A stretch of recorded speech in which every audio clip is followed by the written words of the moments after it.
Ontologi hakikat ilmu. 1. Pengertian ontologi hakikat ilmu. Kata ontologi berasal dari perkataan Yunani on, being, dan logos, logic. Jadi ontologi adalah the theory of being atau teori tentang keadaan sebagai keberadaan. Louis O. Katzoff dalam Elements of Philosophy mengatakan, ontologi itu mencari utarakan bahwa di antara contoh pemikiran ontologi adalah pemikiran Thales yang berpendapat bahwa airlah yang menjadi ultimate substance yang mengeluarkan semua benda. Neo Muhajir dalam bukunya Filsafat Ilmu mengatakan, ontologi membahas tentang yang ada, yang tidak terikat oleh satu perwujudan tertentu. Ontologi membahas tentang yang ada universal, menampilkan penampilan semesta universal. Amsal Bakhtiar dalam bukunya Filsafat Agama 1 mengatakan, ontologi berasal dari kata ontos, sesuatu yang berwujud. Ontologi adalah teori atau ilmu tentang wujud, tentang hakikat yang ada. Ontologi tidak banyak berdasar pada alam nyata, tetapi berdasar pada logika semata-mata. Dari beberapa pengetahuan di atas dapat disimpulkan bahwa A. Menurut bahasa, ontologi ialah berasal dari bahasa Yunani yaitu on atau ontos, ada, dan logos sama dengan ilmu. Jadi ontologi adalah ilmu tentang yang ada. B. Menurut istilah, ontologi adalah ilmu yang membahas tentang hakikat yang ada, yang merupakan ultimate reality, baik yang berbentuk jasmani atau konkret maupun rohani atau abstrak. Di dalam pemahaman ontologi dikemukakan pandangan-pandangan pokok pemikiran sebagai berikut. 1. Adalah konsep metafisika dan teologi bahwa hanya ada satu substansi dalam alam. A. Adalah paham dalam filsafat yang menyatakan bahwa hal yang dapat dikatakan benar-benar ada adalah materi. Pada dasarnya semua hal terdiri atas materi dan semua fenomena adalah hasil interaksi material. Materi adalah satu-satunya substansi. Sebagai teori materialisme termasuk paham adalah konsep. 1. Pengertian metafisika. Istilah metafisika berasal dari bahasa Yunani yang terdiri dari dua kata, yaitu meta dan fisika. Meta diartikan sebagai yang ada di balik atau di belakang benda-benda fisik, sedangkan metafisika dikatakan sebagai sebuah usaha sistematis dalam mencari hal yang ada di belakang hal-hal yang fisik dan bersifat partikular atau kebendaan. Sehingga metafisika merupakan ilmu mengenai yang ada yang bersifat universal. Metafisika menguji aspek-aspek kenyataan seperti ruang dan waktu, keberadaan, substansi, dan sifat aktual dan potensial. Metafisika pada asasnya meneliti perbedaan antara penampakan atau yang dalam bahasa Inggris disebut dengan appearance dan kenyataan, yang dalam bahasa Inggris disebut dengan reality. Karena benda-benda tidak sepenuhnya tampak sebagaimana adanya, maka tugas metafisika adalah untuk mengungkap apa yang ada di dasar pengalaman kita atau kenyataan yang ada yang sesungguhnya tersembunyi di belakang penampakan indera kita. Apakah metafisika penting? Perlu diakui bahwa tidak semua filsuf mendukung adanya metafisika dalam filsafat.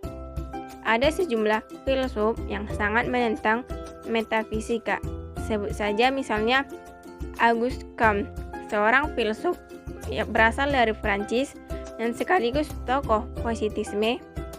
Dia mengatakan metafisika merupakan out of date, yaitu sudah seharusnya ditinggalkan karena tidak dapat menjelaskan realitas secara tepat.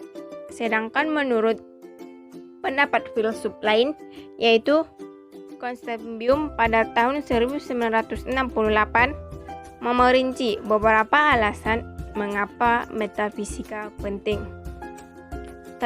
Ia menjelaskan ada 4 poin mengapa metafisika penting. Pertama, metafisika tidak dapat dihindari. Kedua, metafisika adalah landasan pengetahuan. Yang ketiga, Metafisika dapat memecahkan masalah-masalah atau misteri-misteri kehidupan sehari-hari yang menuntut untuk segera diberikan jawaban. Keempat, metafisika adalah landasan nilai. Sedangkan menurut Christian Wolff mengklasifikasikan metafisika sebagai berikut, yaitu metafisika umum atau disebut dengan ontologi, membicarakan tentang hal yang ada atau being. Yang kedua itu metafisika khusus. Metafisika khusus terbagi menjadi dua, satu psikologi dan antropologi, yaitu yang membicarakan tentang hakikat manusia. Yang kedua itu kosmologi, yaitu membicarakan tentang hakikat atau asal mula alam. Landasan metafisika. Metafisika adalah suku cabang filsafat yang mempelajari mengenai penyebab adanya segala sesuatu sehingga hal tersebut menjadi ada. Metafisika berarti upaya mengkarakterisasi eksistensi atau realitas sebagai suatu keseluruhan. Metafisika adalah cabang filsafat yang berasal dari kata meta yang berarti melampaui dan fisika dari kata physis yang berarti alam.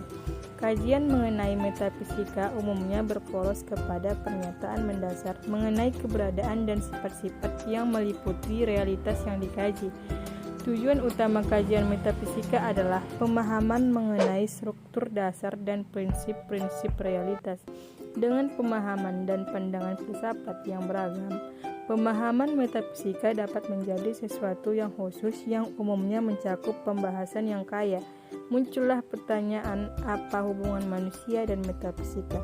Kita dapat mendefinisikan metafisika sebagai bagian pengetahuan manusia yang berkaitan dengan pertanyaan yang mengenai hakikat yang ada yang terdalam. Metafisika merupakan cabang filsafat yang membicarakan tentang hal-hal yang mendasar yang berada di luar pengalaman. Relevansi ilmu pengetahuan dalam mempelajari metafisika adalah sebagai berikut. Ilmu metafisika mengajarkan pola pikir yang teliti dan berkelanjutan dalam perkembangan ilmu pengetahuan, sehingga berbagai pertanyaan maupun persoalan manusia yang belum terpecahkan bahkan setelah observasi akan dapat terselesaikan. Cabang metafisika. Metafisika adalah cabang filsafat yang berkaitan dengan proses analisis atas hakikat fundamental mengenai keberadaan dan realitas yang menyertainya. Kajian mengenai metafisika umumnya berporos pada pertanyaan mendasar mengenai keberadaan dan sifat-sifat yang meliputi realitas yang dikaji. Pemaknaan mengenai metafisika bervariasi dan setiap masa dan filsuf tentu memiliki pandangan yang berbeda. Secara umum, topik analisis metafisika meliputi pembahasan mengenai eksistensi, keberadaan aktual dan karakteristik yang menyertainya, ruang dan waktu, relasi antar keberadaan seperti pembahasan mengenai kausalitas, posibilitas, dan pembahasan metafisis lainnya. Mengingat jangkauan kajian yang dipusatkannya, metafisika menjadi sebuah disiplin yang fundamental dalam kajian filsafat. Sepanjang sejarah kefilsafatan, metafisika menjangkau problem-problem klasik dalam filsafat teoritis. Umumnya, kajian metafisika menjadi batu pijakan atas struktur gagasan kefilsafatan dan prinsip-prinsip yang lebih kompleks untuk menjelaskan problem lainnya. Sehingga dalam pemahaman metafisika klasik, metafisika membahas pertanyaan-pertanyaan mendasar yang jawabannya atasnya dapat digunakan menjadi dasar pertanyaan yang lebih kompleks. Baiklah, di sini saya akan menjelaskan sumber-sumber kebenaran metafisika dan kegunaan metafisika. Yang pertama yaitu sumber-sumber pengetahuan. Sumber-sumber pengetahuan yang pertama membahas tentang empiris. Kata empiris ini berasal dari kata Yunani yaitu empirikos yang artinya pengalaman. Menurut aliran ini, manusia memperoleh pengetahuan melalui pengalamannya. Dan bila dikembalikan kepada kata Yunaninya, pengalaman yang dimaksudkan ialah pengalaman indrawi. Dengan inderanya, manusia dapat mengatasi taraf hubungan yang semata-mata fisik dan masuk dalam medan internasional, walaupun masih sangat sederhana. Indra menghubungkan manusia dengan hal-hal konkret material. Pengetahuan indrawi bersifat parsial.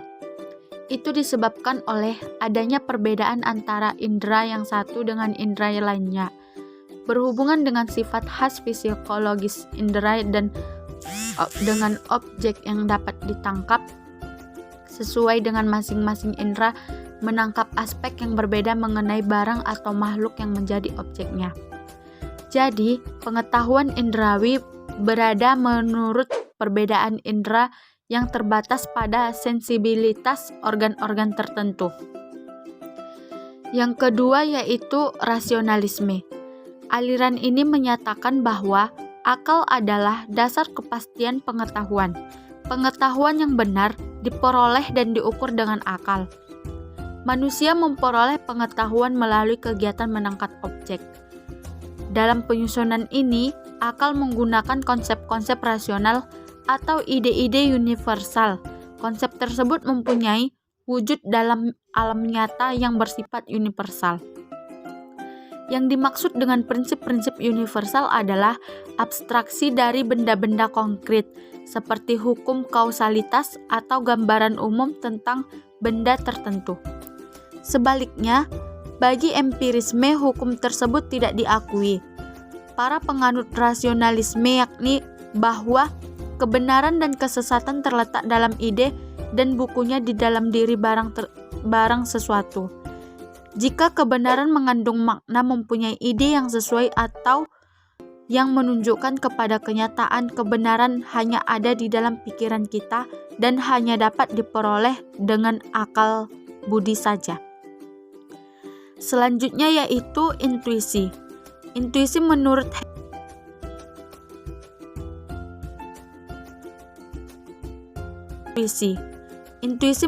Henry Bergson, intuisi adalah hasil dari evolusi.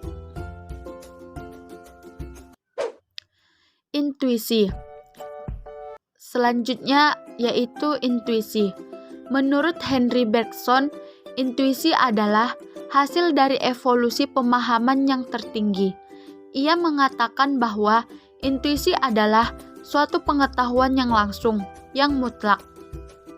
Intuisi merupakan pengetahuan yang didapatkan tanpa melalui proses penalaran tertentu.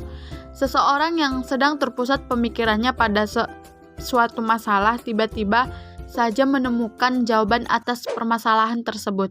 Tanpa melalui proses berpikir yang berliku-liku, tiba-tiba saja dia sudah sampai di situ. Jawaban atas permasalahan yang sedang dipikirkan muncul di benaknya bagaikan kebenaran yang membukakan pintu. Atau bisa juga intuisi ini bekerja dalam keadaan yang tidak sepenuhnya sadar. Artinya, jawaban atas suatu permasalahan ditemukan tidak tergantung waktu orang tersebut secara sadar sedang menggelutnya. Yang keempat yaitu wahyu. Wahyu adalah pengetahuan yang disampaikan oleh Allah Subhanahu wa Ta'ala kepada manusia. Pengetahuan ini disalurkan oleh nabi-nabi yang diutus sepanjang zaman. Agama merupakan pengetahuan, bukan saja mengenai kehidupan sekarang yang terjangkau oleh pengalaman, namun juga mencakup masalah-masalah yang bersifat transdental, seperti latar belakang penciptaan manusia dan hari kemudian di akhirat nanti. Pengetahuan ini didasarkan kepada kepercayaan akan hal-hal yang gaib atau supernatural. Kepercayaan kepada Tuhan yang merupakan sumber pengetahuan, kepercayaan kepada Nabi sebagai perantara dan kepercayaan terhadap wahyu sebagai cara penyampaian merupakan dasar dari penyusunan pengetahuan ini. Kepercayaan merupakan titik tolak dalam agama.